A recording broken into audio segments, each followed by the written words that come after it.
Assalomu alaykum. Bugun ishlarimiz bor ko'chada. Shunga ish uchun chiqib ketamiz. Eng qizig'i narsa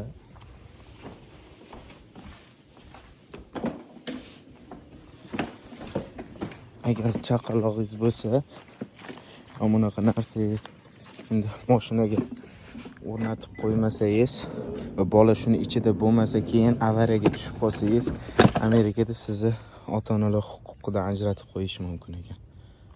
Kalaskani ham olamiz endi.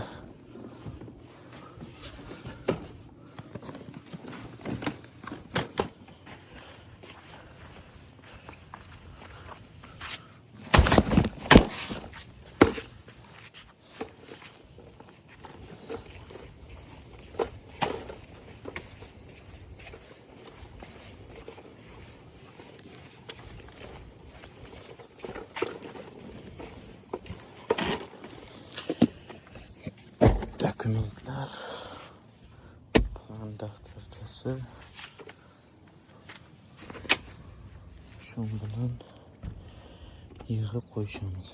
Qo'yib oldik. Endi ketdik.